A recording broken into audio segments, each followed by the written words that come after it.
time slot to talk to you about CMS and sepsis. I'm going to start off by just talking about the objectives of the talk. I'm going to fly, but just mainly hitting the major points. There's a lot of controversy, if you didn't know, around this. So this lecture was interesting to put together, and actually it was enlightening, right? A lot of research was done prior to putting this together, and then it was modified multiple times. So we hope that you enjoy and you learn. These slides will be available to you after the talk. So today we're going to just briefly hit some of the definitions, some facts and figures, the history of sepsis. I'm going to touch a case presentation. We'll talk about the literature with sepsis, CMS, and the changes in the sepsis definition over the years. We're talking about 20 years. It's been a long time that we've been battling sepsis and not really knowing what we're doing, but then revising and going back and starting over. And then we're going to talk about CMS and CMS in Kings. So sepsis is derived from an ancient Greek word for rotten flesh and putrefaction. It took me a while to learn how to say it. Didn't know that, but I like this definition of sepsis more than sepsis 1 and sepsis 2 and sepsis 3. That's why it's there. I think the Greeks got it right. So sepsis kills and it costs, but we're mainly concerned that it kills. Okay? Of course, we worry that it costs, but our job is saving lives and helping people. Right? So I want to hone that in on this lecture. Okay? More than 250 deaths per year in the U.S. We spent over $20 billion in 2011 on sepsis. The mortality is 20 to 50%. Now that's dispersed over sepsis, severe sepsis, and septic shock. And we have more than 10% admissions to the ICU for sepsis. And I had to, clarify that. Not the whole hospital, the ICU. All right? And it's the 10th leading cause of death. So even after 20 years of intense research, sepsis still ranks anywhere between the 10th and 12th leading cause, as I just said. But it accounts for the most expensive condition treated in the hospital. That's probably why some people became interested in it. I wonder who. It outweighs financially cardiac arrests, MIs, and strokes. So let's do a quick case. I want to draw you in. So you want to read the case for you? Yeah. Oh, okay, cool. I was hoping it was something behind me. Nope, it wasn't. Okay, so 41-year-old female from nursing home with dementia, already being treated with PO antibiotics for pneumonia for 4 days. She is reported to be a little more agitated than usual. She has a BP of 99/55, a MAP of 68, her temp is 37.5, heart rate is 94, breathing at a rate of 23. I'm not going to look, don't worry, I'm going to be honest. 93% room air. So she has, does she meet sepsis? Is she septic? So we have SIRS criteria positive, and she has a source, if we're going to say that she has symptoms from the pneumonia, she has respiratory symptoms. So she's septic? Yes. We all agree, correct? Correct. All right, just a warm up. So, hey, sir. Yeah. Yeah. So guys, basically, we're all about CMS, sepsis, blah, blah, blah, and we've been basically kind of talked about this for a long time, and a lot of this basically has been kind of pushed on us, and we really don't like it, and a lot of people have a lot of differing opinions about this. Some people are in favor of this, some people are against this, and a lot of people have a lot of predetermined opinions about this. Basically, I just want to go ahead and give you a little bit of a background about why we're doing this currently, and kind of moving forward to what exactly it is that we are kind of looking for, and what's kind of like the basic criteria, and then Dr. Brewster is going to start to go over the processes at Kings County. So basically, kind of like, this really started like, what is this, right? So basically, step one, really what this is that this is our only national quality measure on early sepsis care. That's really what this is. basically we have our mandates, and our mandates are basically mandated from us by CMS and by the National Hospital inpatient quality measures.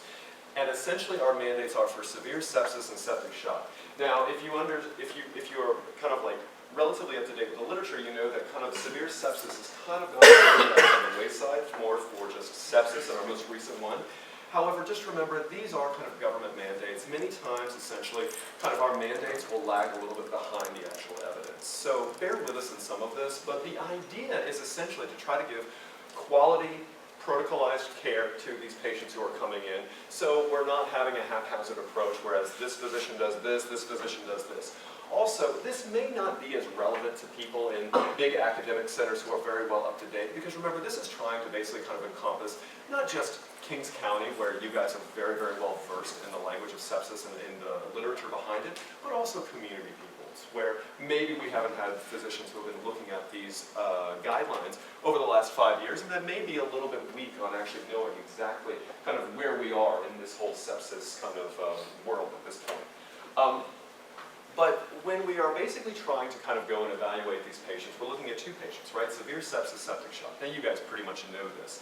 And essentially the way that it kind of teases out is that there's a 3-hour and a 6-hour bundle. So we're using this actually on sepsis guidelines from actually a few years back. And so essentially what we have is and so a lot of people get a little bit confused. They say, oh, you know, there's a lot of steps and everything. If you tease it out, it's not as difficult as it actually kind of makes itself out to be. And most of you guys know this, but for the few that don't, essentially we have two qualities, severe sepsis and septic shock. Now, again, severe sepsis is going to be SIRS criteria, a source, and organ dysfunction. Many times what we're utilizing as our organ dysfunction, as per these guidelines, is lactate. Now, there's a lot of discrepancy in the literature, and basically you can argue multiple points about whether this lactate of 2 is essentially a marker of organ dysfunction, but that is what we're using as this. We had to draw a cutoff, that's basically what the cutoff is drawn. Essentially with that, there is a 3-hour bundle. All the 3-hour bundles are lactate, antibiotics, and cultures. That's it, okay? If lactate's up, repeat it, and essentially that border is 2. Septic shock, the exact same thing. So again, now we're basically defining septic shock as a lactate greater than 4 or refractory hypertension. Okay, and essentially 3-hour and 6-hour bundle, 3 hours again, lactate, blood cultures, antibiotics, and then there's basically the stuff that you would do in any ordinary septic shock patient. You would give them vasopressors if their blood pressure was low. And then things that maybe you wouldn't do, but probably other people would in certain scenarios, is basically try to do a measurement of perfusion. So whether or not we're looking at kind of a physical examination, or we're doing a bedside ultrasound or a passive leg raise, basically some way to assess hemodynamics. And that's really all that these bundles are. And that's essentially what we'll go over, and we'll have reminders to do this, but that's really what it is. But really, to get to the point of why we're doing this, if you kind of go through and kind of like go through the history of sepsis, basically everything kind of, it seems like, at least in my short career, everything kind of started with Engel-directed therapy back in 2001 with the Emanuel Rivers trial.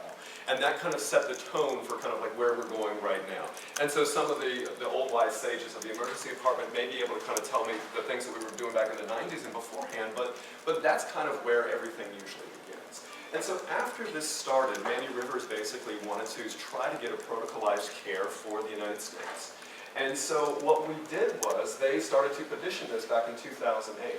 In 2013, they were about ready to implement this, but if you guys remember, we had 3 big trials. We had trials looking at fluid resuscitation.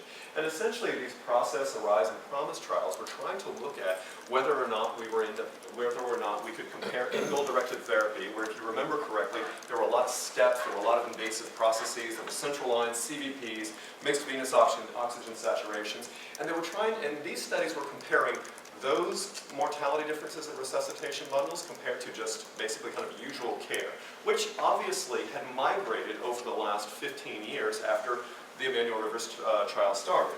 Anyway, after these trials came back, as there wasn't a huge amount of difference, or there wasn't any mortality difference between Engel-directed therapy and usual resuscitation, they allowed non-invasive measurements to basically be utilized for our sepsis guidelines. That's why when you actually kind of look at these guidelines, you see all these different kind of invasive monitoring. You see, yes, we can do mixed Phoenix oxygen saturation. Yes, we can do CVPs, but then at the same time, we can do passive leg raises, and we can also do bedside ultrasounds, because it allows us to basically kind of like do the non-invasive and the invasive measures for monitoring this. So essentially, kind of like when you look at the SEP 1 mandates, I'm not going to go into kind of like all the evidence behind this and all the evidence that they have stated. There is some evidence behind it, but essentially what it is that up until the points where we're basically utilizing SEP 1, most of the studies are basically from prior to that time, so 2013 and previously. Many of the studies were ICU based, and they looked at a lot of bundles. And the general gist of it, rather than trying to go through every single one, and if you'd like to later on, I'll be more than happy to go through it with you. But the general gist of this is that bundle care, despite how much basically, even a minimal improvement in compliance with the bundled cares, actually showed mortality, mortality improvements. And that's essentially why we're doing what we're doing right now. Okay? We can go through that a little bit later, but I wanted to basically give Dr. Brewster a chance to go through more of our protocols and everything about it and how we're going to try to implement these in Kings County. Thank you so much, Walter. Yeah.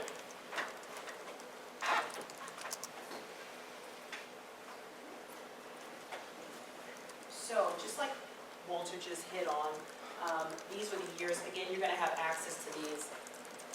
We've gone through an evolution of the change of the definition. These are just slides that you will have access to that kind of just summarizes all of that information.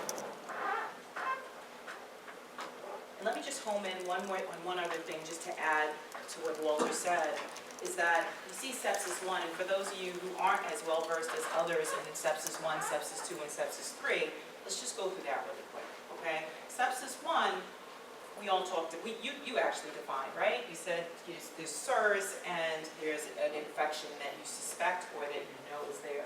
Sepsis 2, that's where CMS came, that's what CMS drew from, okay?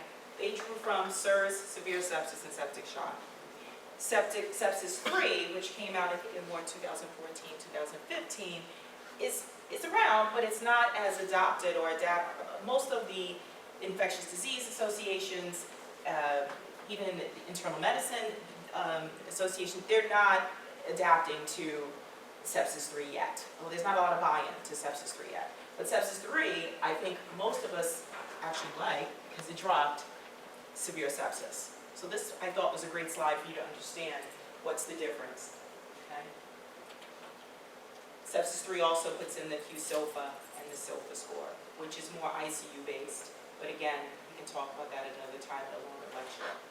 So, I thought this was a great slide because it demonstrates my relationship with CMS when I first learned about the guidelines. I have to be transparent. I was questioning how is it that a government-based organization could direct the way that I treat my patients. So when I met with some of you in a one-to-one in my office and we talked about this, that came up. So I felt like I wasn't alone.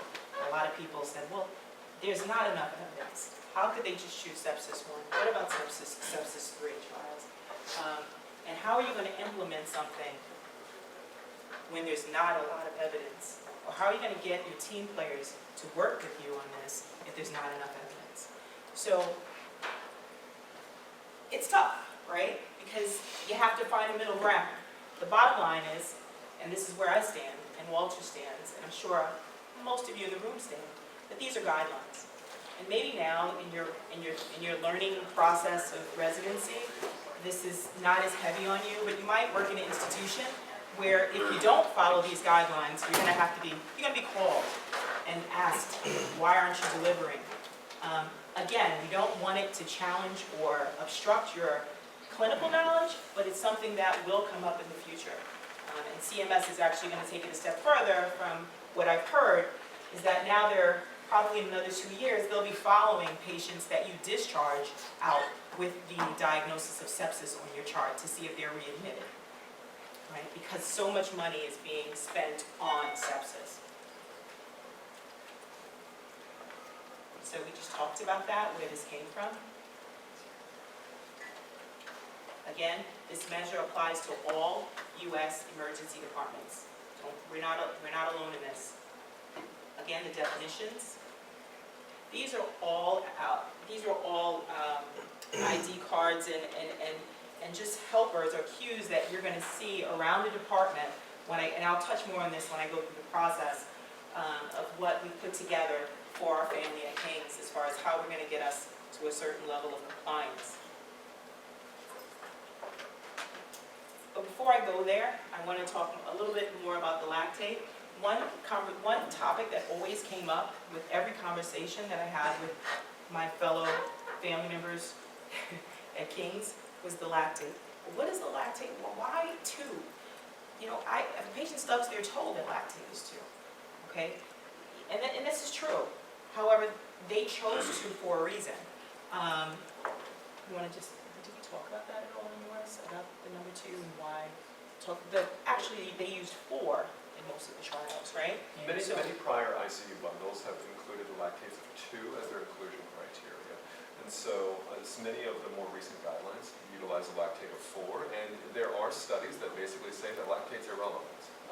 And essentially the idea is for you to come up with your own interpretations. However, as an arbitrary kind of bundle as an arbitrary number based on prior studies, and at least up to the point of that 2011-2013 time point, since many of the inclusionary studies for bundles in the ICU and some of the preliminary stuff in the ER, they utilize 2, and that's predominantly where this number came from. However, there is a lot of discrepancy of that, and basically there are also studies that show you that lactate is completely irrelevant as well too. And these lactates should not solely guide your resuscitation of your patients. You're looking at the whole picture. You're not using this as a diagnostic tool in entirety. Yes, CMS wants you to get a lactate at the 0, which is also called the TZ time, the 3-hour mark and the 6-hour mark. But again, this is not for you to you're not using this one test to solely diagnose a patient with severe sepsis. Before I go into this, I'm going to talk about, just skip a couple of these. So, where are we? Where are we at King's in our emergency department with how we're going to tackle this? So, our numbers for our compliance, we can do a lot better. Yeah, I'm in a good mood today. We can do a lot better. We were in the single-digit numbers as far as compliance for the 3 and the 6-hour bundle. And when you compare us to our family city hospitals, we're at the bottom, the bottom. Now, but what does that mean? You know, to me, when I first looked at that number, I said, wow, we have a lot of thinkers here, because I had already met with most of you before I even started to write a process or a project outline. And I knew that you guys were thinking about what you're doing. And most of you felt like, I don't need a guideline to tell me how to fix my patient.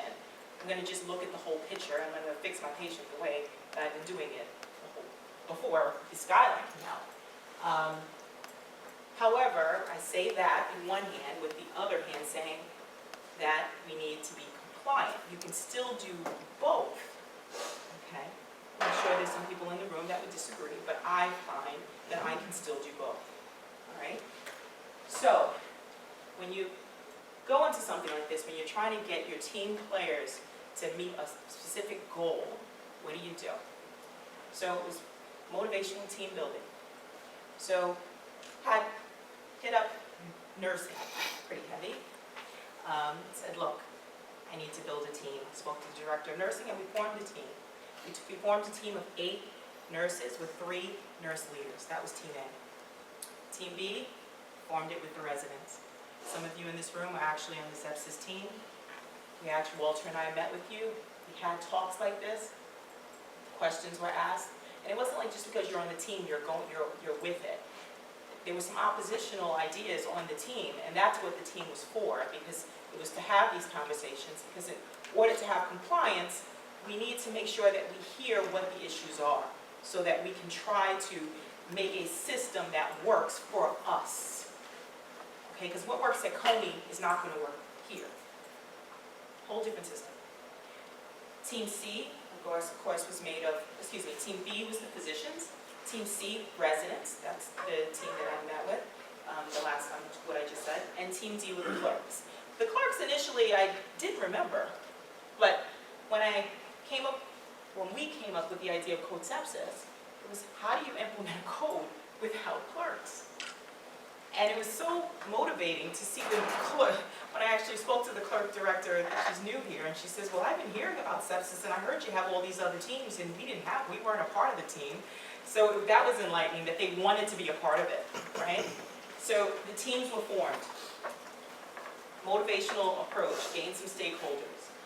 Implemented continuous sepsis education and awareness, that's ongoing.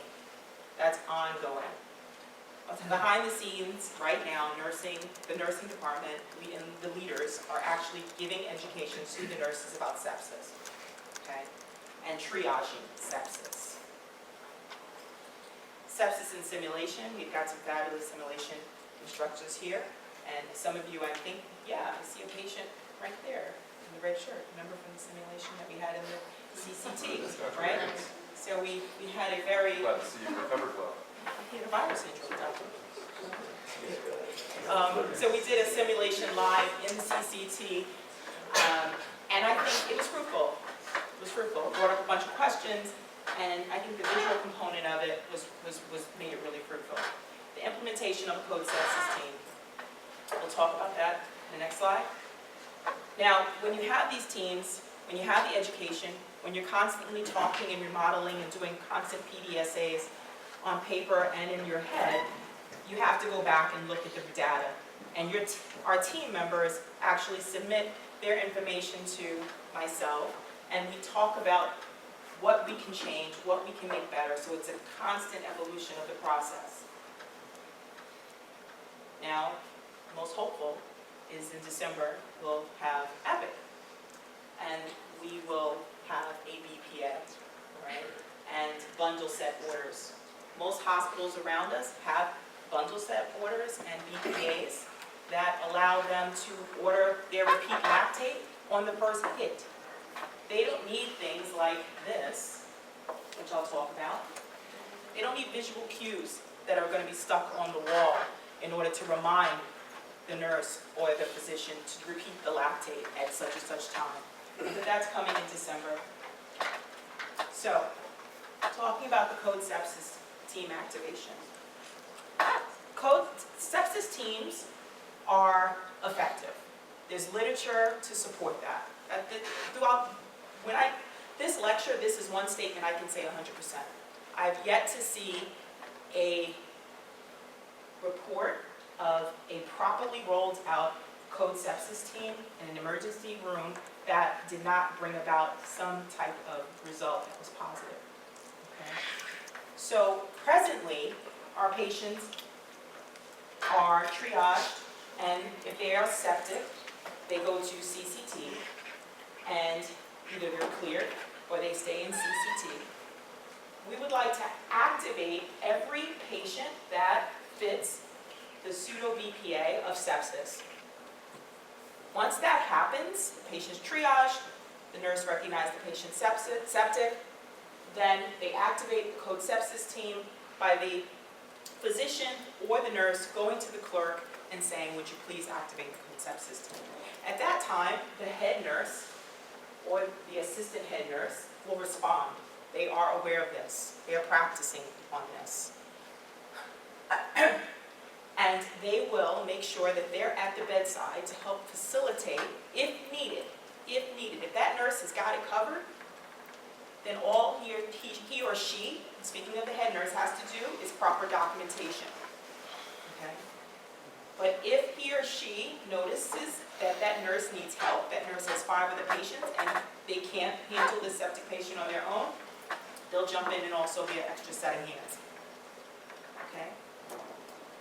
The code sepsis team can also be activated for patients who are already in the main. A patient comes through ambulance or walk-in triage, gets placed in the main, normal vitals, no signs of service. On reevaluation of the vitals, now the patient has 2 of the service criteria and a suspicion. That that point, you can activate the code sepsis team. Now, this is where I think we get the most bang for our buck, because the CCT, we have a lot of more resources, but in the main, we have less. So again, the same process I just described can happen in the main. Now, in the top right, you see a dotted red line.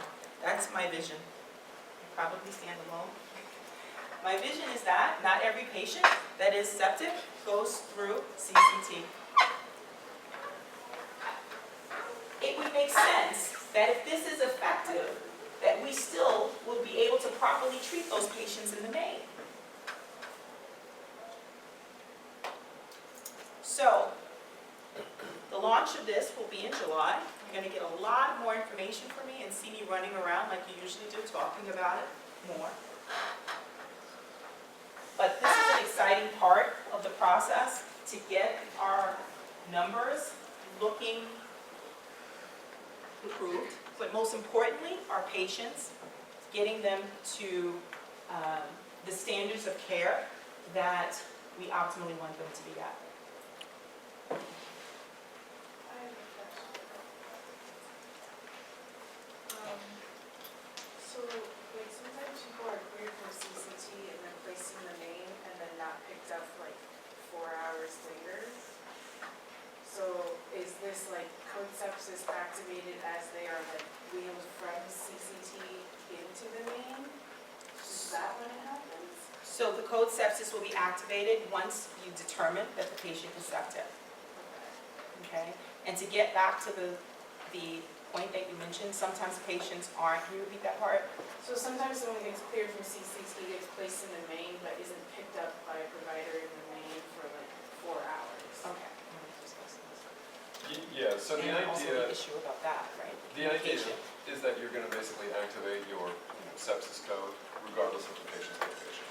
And that's going to essentially enroll all of these teams that Dr. Brewster was describing. So the clerks, the nursing staff, the physicians as well too. Now, if you remember kind of like, so we have basically bundles that are required in both 6 hours and 3 hours.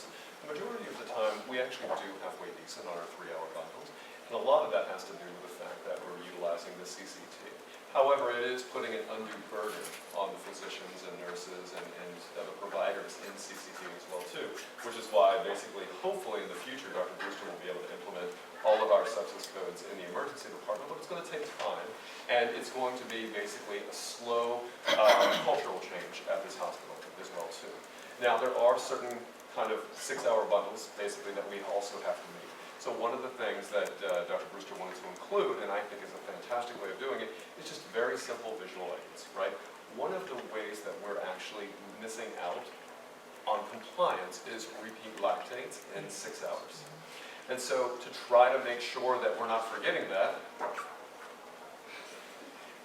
I know it's very, very low tech.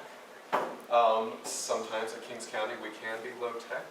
However, the idea is that on a busy Tuesday shift, on a patient who has a small, basically a 50-year-old with a little fever and maybe a little pyelo, that is potentially, that does have normotensive vital signs, we're probably not going to repeat them under the lactate. So one of the things is to try to create basically helpful reminders. And so one of the things is that we'll try to end up having nursing physicians as well too, basically place visual aids at the side of the beds. Okay, so also to try to make sure that we're getting our 6-hour bundle compliance. But your question was essentially, can they be answered, can they be activated anywhere? And yes, you will activate it wherever the patient is found and wherever you determine that your patient is potentially a sepsis code. And so that again is our 2 SIRS,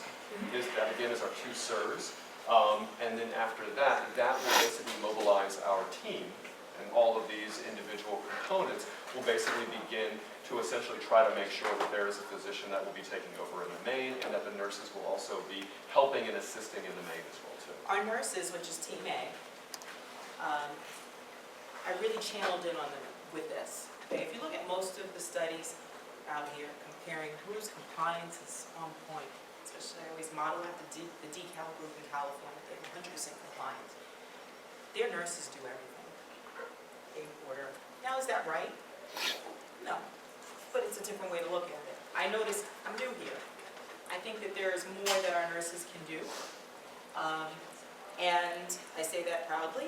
I think that we need to have more of a team approach in every way, and that points back to us too, okay? And cultural change.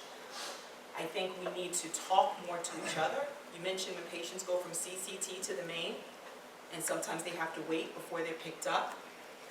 I would hope that we're not talking about a patient who's really sick, or you tweaked, you quasi-stabilized, but at any minute something can change, because we need to have discussions about those patients, meaning there needs to be a verbal or some type of, this was done because I'm noticing that the volume, the pace doesn't allow sometimes a one-to-one conversation at length about the patient, although that's the ideal, and that's what we want to thrive for, that if you care for a patient at CCT and you bring him to the main that's septic, and maybe the blood pressure when he or she came in was 90, but now it's 100, that patient's still systolic, that patient's still kind of tethering, right?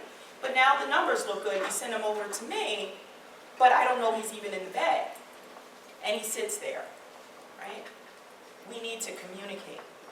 So I can implement, or we can implement as a team, the best process, but the first change is culture, the culture of, I know it's crazy in here, but the most fancy-smancy tool is our voices and communication, okay? The reason why this was made in the color orange, Team A, which is the nurses, in order to get buy-in from the stakeholders, the nurses. So what color would you like? What would make you move a little bit faster? Maybe it's orange. What should I do? Paint orange. Dress them in orange. Dress the patients in orange. Yeah. You know, they said, we want orange, you put it on the wall, and then, because we don't think, Dr. Brewster, that we're ever going to get that big. So you're probably going to have to make 1,000 of these. Okay. So hopefully that I'm just going to have to add insert. I'm sorry, excuse me, Dr. Brewster. Is there anything else that you want to present? Because I think this getting into a Q&A session when we're already past time bleeds into our other educational content. That's okay. But I think we can do a Q&A maybe another time, or maybe they can send that to Dr. Brewster if you're willing to get emails about this. I'm sure you are. So every other week, or it's been like pretty much every other week, the teams B, which is the C, which is the residents, we meet, and there's usually food involved. We have to get a way to get you in. You can ask these questions. You don't have to join the team if you're not already on the team. You can come just to ask questions. Yeah, but if there's anything else that you want to present, okay. Thank you so much. Thank you very much.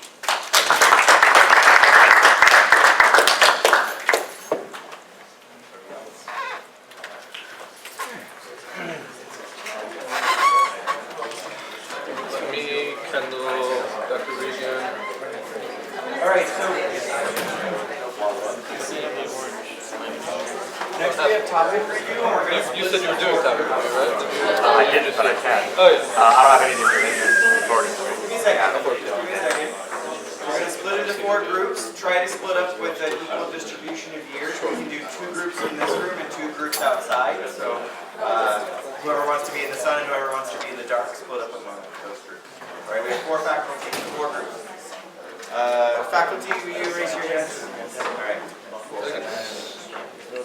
Signed, but Silverberg and House will have. Okay. So let us pick a faculty in the field. You want to go, Patrick? You want to go?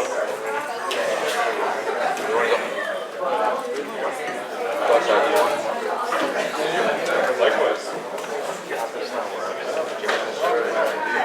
I'll go outside. Looks like Allison's going outside.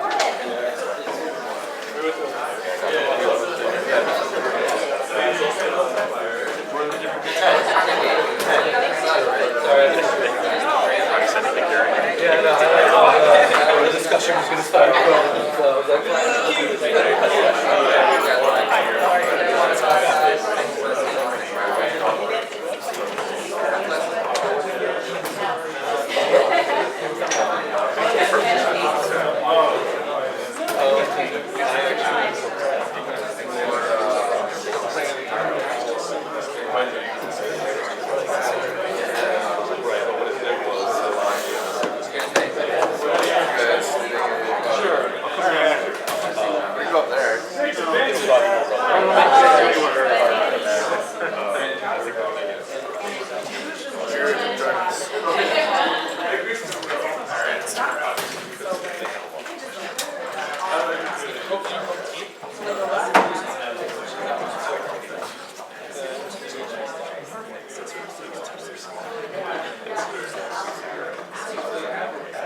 for me, it averaged out to what, Right, to get checks in your hours. I go to each of so for me, I just pay for a salary, an hourly salary, regardless of the hours.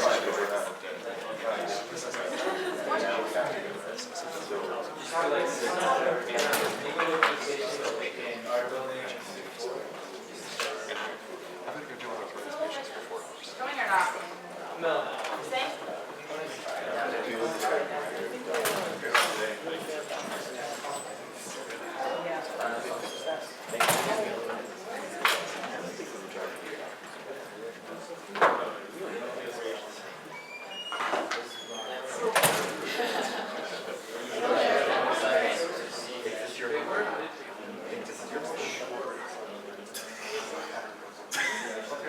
Okay.